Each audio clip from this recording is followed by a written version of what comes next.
Oh, ah, ah.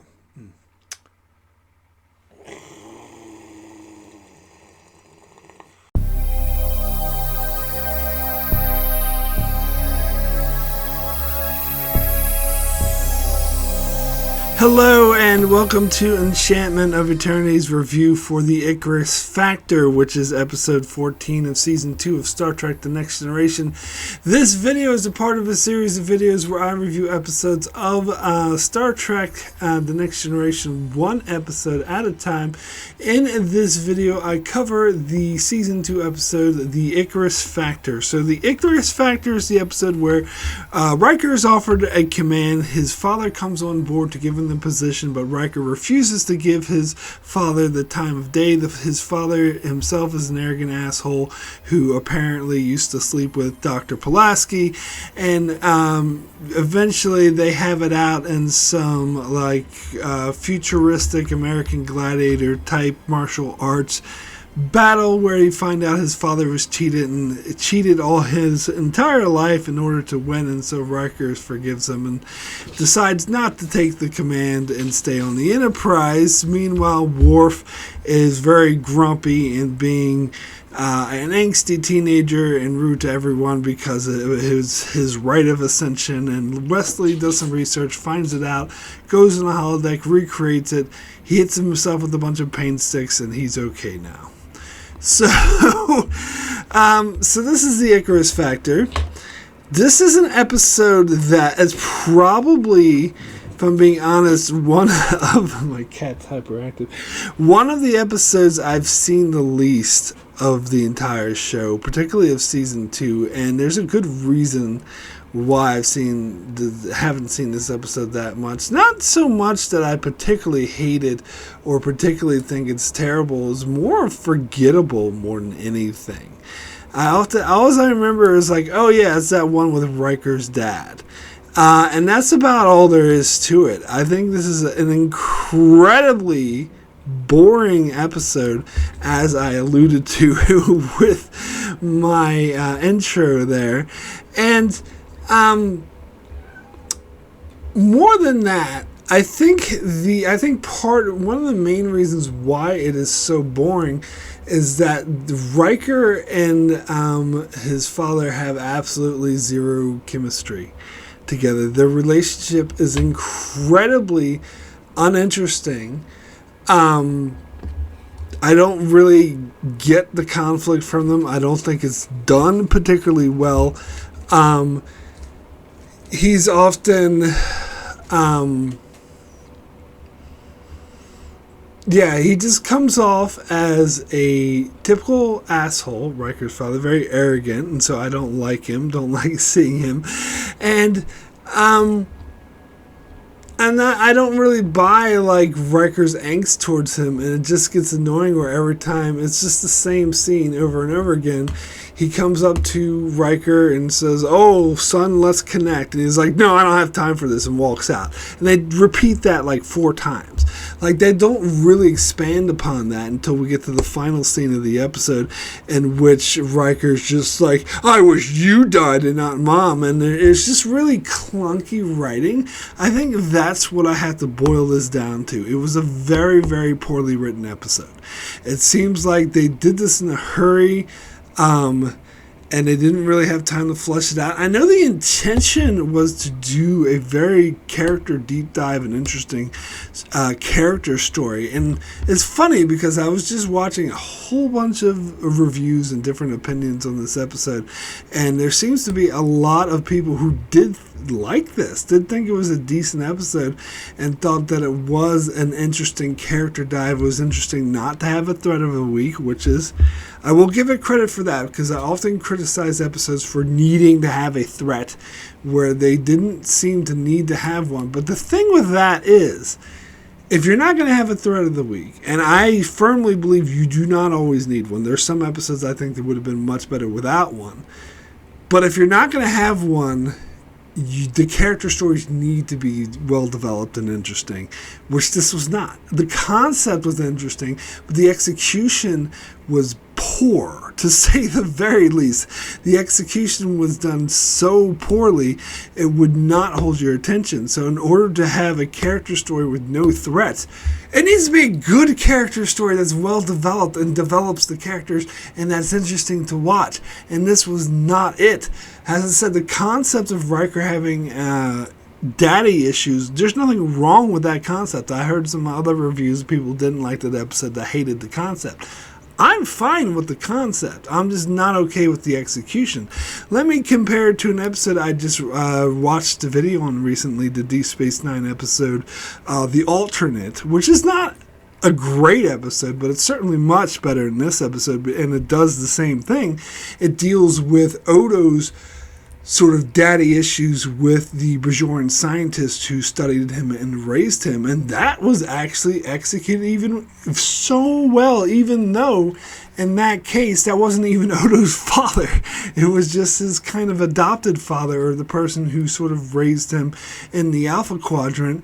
And yet they still managed, you could buy Odo's animosity towards his father a lot more. It was a lot more developed. It was a lot more tangible. You could also buy more Pohl's desire to connect with Odo, and the fact that he did love Odo and did care about him the way he would care about the son, but the fact he was constantly getting rejected by Odo, that came off like so strong and so much better, especially if you compare these two episodes. And it's funny because, that was season 2 of DS9 and this is season 2 of TNG, and a lot of people relate DS9's first 2 seasons as lesser, and in that show it's true, but I've mentioned this before, DS9 season 1 and 2, especially 2, is so far superior to TNG seasons 1 and 2.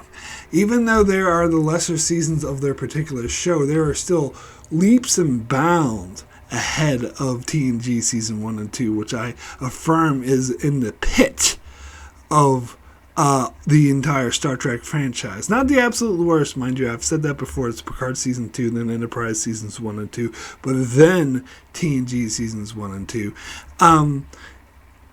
And I stand by that. And as some people want to exclude season 2 of TNG and be like, oh no, it's just season 1. Season 2 got much better. No, it didn't. I'm sorry. Season 2 is... And just comparing those 2 episodes from season 2 of DS9 to season 2 of TNG and seeing just how much better the writing is and how much better it works.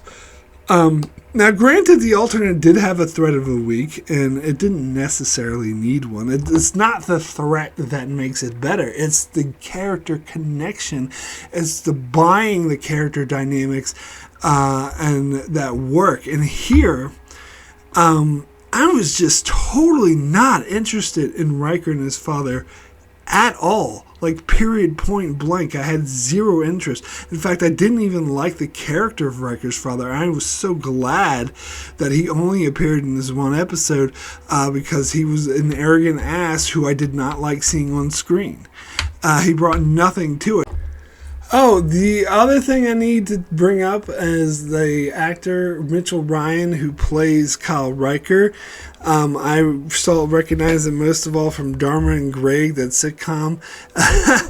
I remember when I first saw Dharma and Greg, I was just like, hey, it's Riker's dad. And honestly, I think he does a much better job in that sitcom than he did in this episode. I thought he didn't do a very particularly good job. He came off as just an arrogant dick, whereas in Dharma and Greg is meant to be comedic, though, and he comes off as this, rich conservative yuppie whose daughter is married to this, left-leaning hippie, and how he has to get along with her hippie parents, and they don't really get along. Like, I think he does a good job in that role. Here, yeah, not nearly as good. I also recognize him from the Jim Carrey movie Liar, Liar, where he played one of the asshole lawyers that his boss that Jim Carrey worked for. I remember him from that too. And apparently he was offered the role of Jean-Luc Picard originally when this show first started. Or not offered, he was up for the role, I should say. He was up for the role which I'm so glad he did not get. Like, it would not be nearly as good with him instead of Patrick Stewart. And then they just made Pulaski have a prior romantic relationship with him, like, out of nowhere. Like, that seemed, not only was it out of nowhere and just seemed jarring, it also seemed incredibly unnecessary.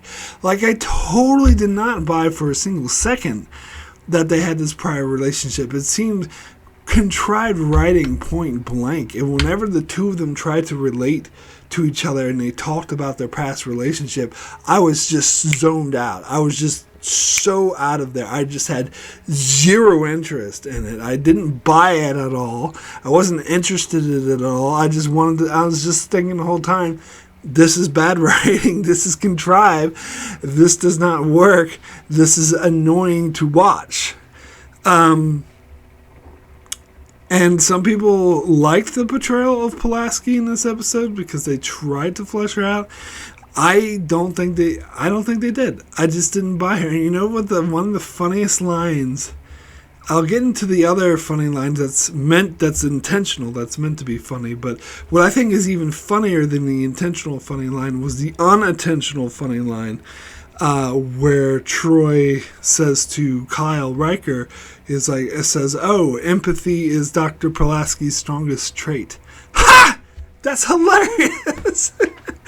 She's the last thing to be an empathetic doctor. Maybe Dr. Crusher you could say that about. But Pulaski is not empathetic at all. But anyway.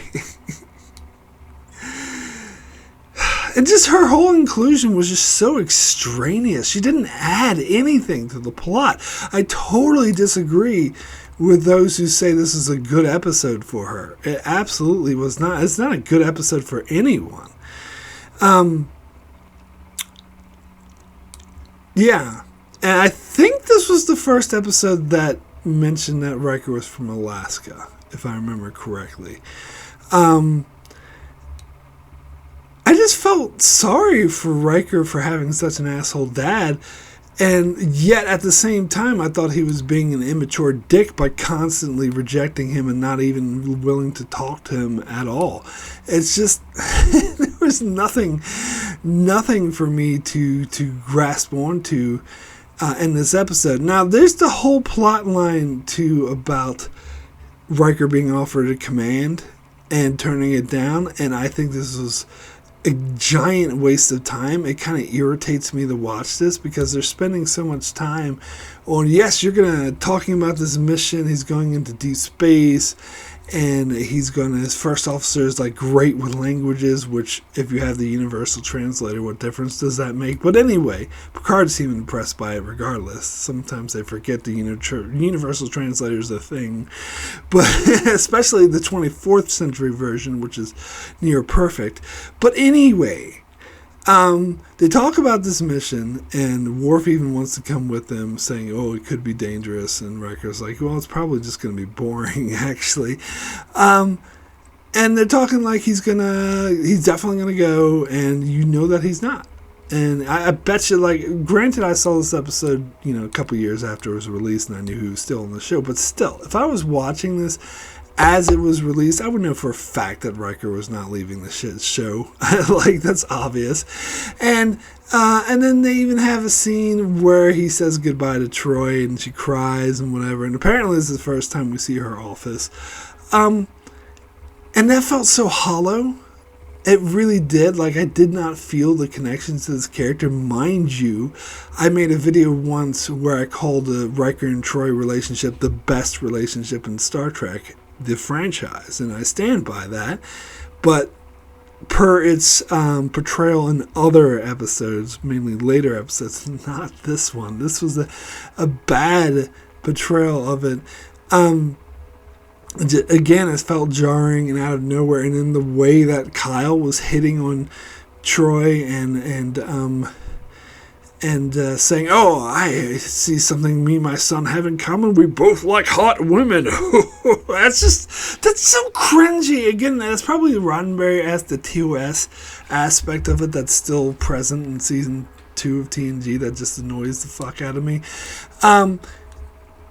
But I will say I did kind of like the scene where Troy did tell Kyle off and just like give it to him straight and be like, look, you're a shitty father. You need to... It's funny, no, the main point that she makes in the scene is you need to stop competing with him. And then the episode ends with him challenging his son to a literal competition. Like, what the actual fuck? But I did like Troy in that moment because Troy's not always utilized well, but I actually thought her just handing it to him straight and just showing no mercy was actually a good moment for Troy. Probably one of those few good moments to grasp onto in this episode. So, let's talk about I can't even remember what they called it, the Amaru Jitsu thingy, supposed to be the triumph, the total triumph, superior 24th version of martial arts, what it advanced to. It's martial arts at its finest, and it's basically just American Gladiator.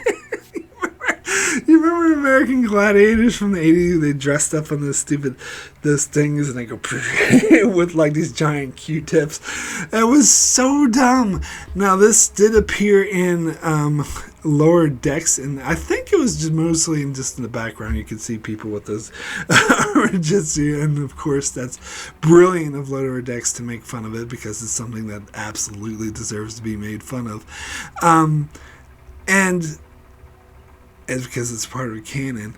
And, alright, but the thing about it, I've heard a lot of people find this, like, somewhat offensive towards Asian culture, and I definitely see that because, I mean, them saying that there's a superior form of martial arts in the 24th century that everyone participates in regardless of their race, I think is perfectly fine. Like, there's absolutely nothing wrong with that. I don't see that as cultural appropriation because we're in the 24th century where Earth has become a single entity and there's the differences between race are nothing, and it's more of the differences between alien races now. So the fact that Japanese culture would be integrated into the larger Earth culture, I think is actually a good thing.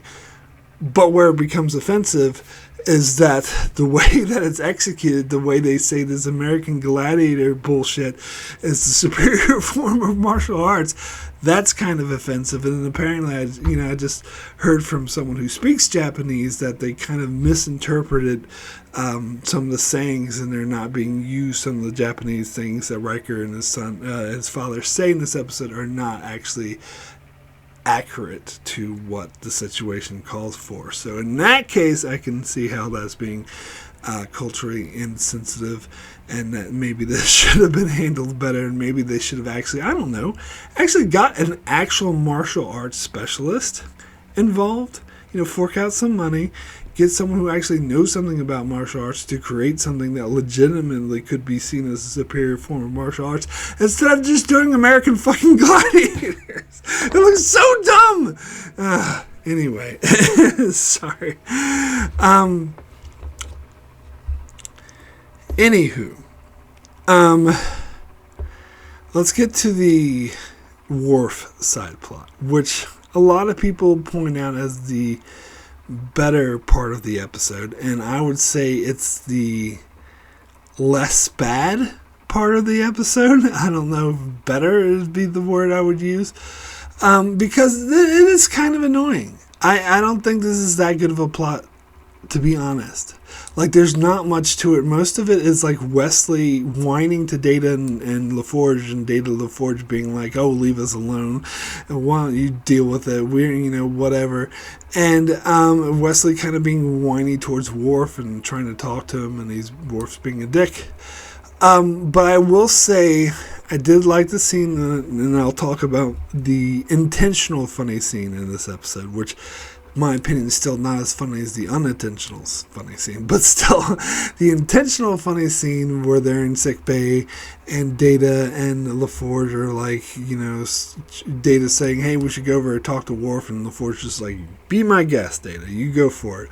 So Data goes over there and tries to he's very sincere. I think he's actually kind of sweet in this moment, but maybe Worf isn't the correct person to be sweet to, and he's being sweet in his own Data ways, like, look, we're friends, we can see something's wrong, we want you to know that we care about you. And his response is, with all due respect, be gone, sir. like the sir is what sells it. That's what makes it funny. With all due respect helps, but the sir at the end, where he just yells, be gone, and just calms down, says, sir, like, please don't reprimand me, I know you're a superior officer, but get the fuck away from me. Like, that was perfect. I will say that was good, but that was the best part of the storyline. The rest of it with the Klingon Rite of Ascension, I mean, there wasn't much to it. Like, it's simply Wesley whining to Data and LaForge, and then eventually them doing it. Wesley invites O'Brien to a party after the part that Wesley had already done thorough research on Klingon culture. He should know for a fact that calling it a party is not a correct representation of what it actually is. This is the last thing from a party. He should have told, and O'Brien's like, oh yeah, Klingon party? Absolutely, I'll be there. He should have said to O'Brien, is like, do you want to help observe Worf as a friend to see this ritual where he's going to be, in extreme pain, this Klingon ritual that's important to him. And O'Brien would be like, yeah, sure, but calling it a party is just misrepresentation. Plain and simple. But anyway, so they do the pain stick thing, and O'Brien tells a story about how he saw a pain stick like barely touched his animal, and then its head exploded. Like, I think I don't know, that doesn't sit right with me as someone who doesn't like cruelty to animals, but also from a perspective of, really, Worf's gonna get hit with this like 14 times, and this could like make an animal's head explode. I don't buy that. That's too much. They were just overselling how painful it is. And by the way, pain sticks? Come on, you can come up with something more inventive than that. I think we do see pain sticks again several times. They show it when in the episode Reunion, to test that Kim Peck is actually dead, they keep hitting him with a pain stick as part of a Klingon ritual. That was actually cool. I think they're mentioned later on. I know Troy jokes about it to Worf later in season 7, saying when it's his birthday, is like, you probably just want to be alone and hit yourself with a pain stick or something, which I thought was a nice jab. And nice. It was specifically a callback to this episode as well, because this was something that he wants to do as part of a tradition. But as for the actual ceremony, like, it was nice. It was nice seeing his friends there, and that they cared about him, and that he was thankful to them. But I wouldn't say it's like a great storyline, because it didn't really add much to it. Like, it was just very simplistic. Wesley wanted to do something good for him. They did it. End of story. It wasn't really that interesting. You just saw him walking down the hallway, screaming a bunch of nonsense about rivers of blood and bullshit and stuff in Klingon, which we didn't understand. Like, Data was like, oh, he's supposed to say his sincere, like, inner thoughts, but he just says some BS about, like, rivers of blood and then stuff in Klingon. So we have to assume the stuff in Klingon were his most inner thoughts, and yet we don't know what those are. So it seems really pointless and doesn't really reveal anything about his character at all, except that Klingons have weird rituals that make sense for the Klingon culture, which is not a big surprise. So it doesn't really add anything to anything, does it? I mean, as I said, it was nice that the friends did something nice for him. That was a good moment, but that's about it. That's about all you get out of this scene.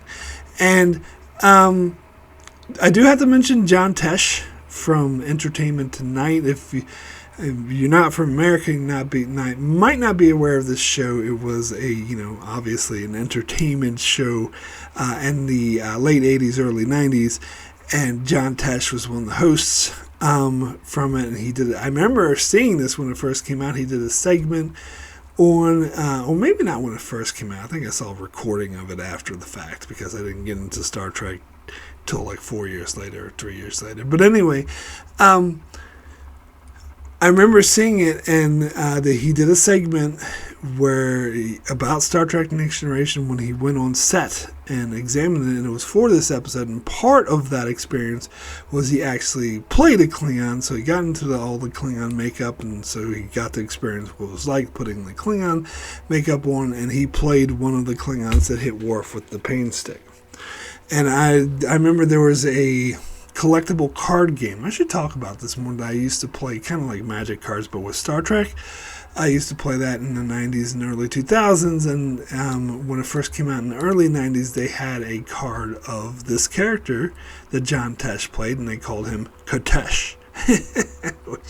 And it was a hologram, of course, too, but which was part of the game function. You needed to have certain they can only exist on ships with holodecks, and then later Voyagers that introduced the whatever gameplay.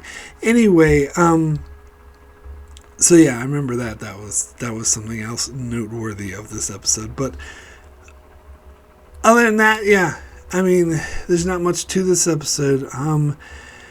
Getting back to the fact that Riker rejected his command, like that seemed out of nowhere, by the way. It didn't seem earned. Just like the whole thing with his reconciling with his father, that did not seem earned, by the way, at the end of the episode, where all of a sudden he was just like, it was like, okay, Dad, I miss you. It's like, it seemed out of nowhere. Like, this is what I'm talking about, bad writing. Like, it didn't come across, oh, you cheated me all these years. And he's like, yes, I was trying to toughen you up. And it's like, okay, now I'll forgive you. Why? Like, now you showed that you're really an asshole. You just can't help it, so I'll forgive you. No. I don't buy that. It doesn't make any sense. And then he goes on the bridge and goes to Picard and is like, I've decided to stay on the Enterprise. Why? I mean, that decision was just kind of out of the blue, and it wasn't developed at all. Didn't have really anything to do with what we saw on the episode, and if it did, they did a fucking terrible job of conveying that, because I did not get that at all. And also, I think having this plot with Riker being offered a ship and turn it down was a huge mistake. And it's what makes Best of Both Worlds worse. Because in Best of Both Worlds, they offer him a ship. And again, Riker turns it down. And so after that point, you think that, because at the start of the show, we're told that Riker is very ambitious. He wants to be an admiral. That's what they said in the episode of Haven. More than anything, he wants to be an admiral. Then why does he fucking keep turning down captainships? It was mentioned in Arsenal of Freedom that he turned down a captainship in order to become first officer in Enterprise in the first place, like before the show began. And now we see him offered another captainship, which he turns down. And in Best of Both Worlds, he turns down yet another captainship. And so, you can't take him seriously. Like, he wants to be a forever first officer. And there's actually been jokes about how he is a forever first officer. Now, he does, of course, eventually become a captain. He takes the captainship in the Titan all the way in the TNG movie Nemesis, which is what? How many years away? Like 13, 14 years? Something like that? It takes him that long to become a captain when he was offered 3 times. And this is what I'm saying why this ruins it. Because if you just kept it to the mention in Arsenal of Freedom and Best of Both Worlds, that's bad enough. That's twice. But that's still not too terrible. Like, that's still, because it's still kind of understandable. Like, the one in Arsenal of Freedom is most understandable because he wasn't even on board the Enterprise yet. He's like, you can be a captain of some minor ship that is not really involved in anything, or you can be the first officer of the entire fucking flagship under his great captain, Jean-Luc Picard. So that's totally understandable. I was like, well, I'll take the first officer thing then. And they did, to be fair, lay it out that the ship he was being promoted to here was not that important either, and he has more prestige being on board the Enterprise. But that's the second time. And the fact they do it even a third time in Best of Both Worlds. At least in Best of Both Worlds, he's like, people are testing him on that, and he's questioning himself. And I understand that, and I'll get to that when I do my revisited for that. I think I already covered it when I covered the episode, but that was an analogy for Michael Piller, who was trying to decide whether or not he wanted to stay on TNG or leave, who was the head writer for season 3. So it was like an analogy. But the problem with that, and the reason why I think that they shouldn't have done it, is because this episode exists. And you combine this episode with that episode, it just makes Riker seem like a petty forever first officer who doesn't give a fuck about ambition or advancing in his career. And I think that's a problem. And I think it is this episode that ruins it, personally. Anyway, so I would like to thank my Patreon supporters for supporting me on Patreon. It is very much appreciated. I'm really humbled by everyone's support. Very, very thankful. So I'll give a quick shout out to Greg Marley, Francisco, Chuck Hooks, Kyrie091, Anthony D. Benedictus, Ricky Managester, Joel Lavals, Alessandro Miguelicio, Norman Buchwald, Stephen Kennedy, Britton Berg, Allison Fordyce, and Brandon Neal Howells. Thank you all so very, very much for your support. Very much appreciated. So as for patron comments for this episode, I have a comment from Ricky who says, "This is by far the worst Riker episode. Riker is one of my favorite characters of the franchise, but this was his worst. In general, I hate any and all episodes where the main character of the show has daddy issues and they argue and bicker. To me, that's annoying. Two of my friends say that the worst Riker episode is The Vengeance Factor, and I completely disagree. I think that's a strong Riker episode, and I actually really like that one. But the B plot was actually a bit better. I mean, I really like the scene where Data walks up to Worf and asks him a question, and then he roars, "Be gone, sir!" That was funny and a cool scene, but that storyline with him and the Age of Ascension was pretty forgettable. So overall, a bad episode, and my rating is a 2 out of 10. Yeah, I completely agree with you, and I completely disagree with your friends about The Vengeance Factor. I think The Vengeance Factor is actually a really, really good episode. I like that episode a lot more than most people do. It used to be one of my favorite TNG episodes. Some people call it the worst episode of Season 3, which I don't think it is at all by any stretch of the imagination. But I will cover that when I get to Season 3. I actually think that is actually quite a good episode. Nowhere near in contention for worst Riker episode. I can't think of any worst Riker episodes off the top of my head. Maybe Angel 1, if you count that as a Riker episode. But, yeah, this is not a good one. This is definitely way, way, way worse.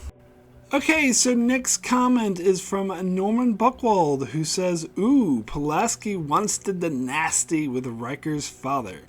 The ensemble for Riker and his dad to spar in the holodeck seemed to be in the world of anime and Transformers. Other than that, I don't remember the plot for this episode, and I always skip it. 1 out of 10. Yes, it is a very forgettable episode. That much we are totally agreed on. So next comment is from Brandon Neal Howells, who says, "This episode is putting the ick in the Icarus Factor. It's a stupid title for an episode anyway. Picard would never hide the identity of Riker's father, and we all know Riker isn't going to accept the command, so why should we care? Each time I see Kyle Riker arrive on the Enterprise via transporter, I am struck by how much the clothes resemble what Spock is wearing on the Spock's brain planet, and for a second, I wonder why Kyle Riker isn't wearing overalls with a neural device on his head and his wedding tackle more visible than it should be. I am puzzled why so many people on the Enterprise seem to know Kyle Riker and treat him like some kind of hero. Will Riker rightly doesn't want to know his dad, especially after it is revealed that Kyle and Kate were a couple for a few years.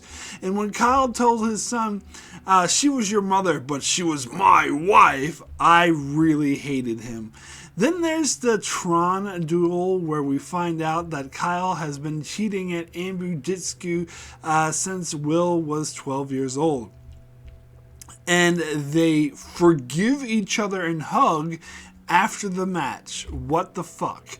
Worf's Age of Ascension story was arguably more interesting. My inner masochist approves of Worf's delight in being on the receiving end of pain sticks. Like Norman, I try to skip this episode. 2 Worfs saying, with all due respect, "Begone, sir." Out of 10. No, that was a good line, I will admit. But yeah, the whole thing with Kyle like shaking hands with everyone and everyone 10 forward all of a sudden knowing him and being like, "Oh, how are you? Yeah, that seemed really off to me. I think they were trying to say that he just happens to be really well liked and well known throughout the Federation, but that seemed like weird because they would all know like Commander Riker because they work with him. It just seemed, I don't know. It's just a lot of things about this episode just did not work at all. So my rating for the Icarus Factor out of 10 is also going to be a 2. Extremely poor. Yeah, this is a terrible episode. I'm sorry. It is very badly written. Now, I don't give it a 1, mainly because of how forgettable it is. And I don't think it, like, outright suckitudes like some of these other episodes do. It doesn't, like, suck very hard, where I think this is one of the worst things Star Trek ever did. It's more forgettable because it's terrible writing. It is boring. It does not execute very well what it intends to execute. The A plot and the B plot kind of just bump into each other. They don't really mesh, and a lot of the things are just resolved just because the writers tell me so. Like, I don't see any resolution to his conflict with his father. I don't see any decision to stay on the Enterprise. None of that was earned. None of the journey was interesting. The only interesting things about this episode is Troy telling off Kyle Riker and Worf yelling at Data to be gone. That's pretty much it. I mean, the Ascension stuff was okay, but for the most part, it wasn't at least as poorly written as the Riker stuff, but there wasn't much to it. So there's not much to this episode. This is a bad, forgettable episode. One of the low points of Season 2 in my humble. That's my review for the Icarus Factor. So, coming up next on my channel, let me just bring up the schedule here. Wednesday, I'll be covering the episode Pen Pals, and then Thursday, I'm over on Patreon. For my Patreon supporters, I'll be revisiting my review for Q Who. Over on Patreon, and then on Saturday, I'll be back here with another public review for Samaritan Snare, and then on Monday, another public review for Up the Long Ladder. What a great episode that is going to be to review anyway. Season 2. Season 2 is not good. I'm sorry, guys. Stop trying to retcon things to make it pretend like they're actually better than they actually are. They're not good. I'm sorry. I mean, there's some good episodes in Season 2 for sure, and as I admitted, it's better than Season 1 for sure, but that's not a high bar. It's still a bad season. Anyway, be sure to check out my channel as I continue to cover Next Gen and many more videos on Star Trek and many other shows as well. So be sure to subscribe so you can keep up with all of that. And thanks a lot for watching.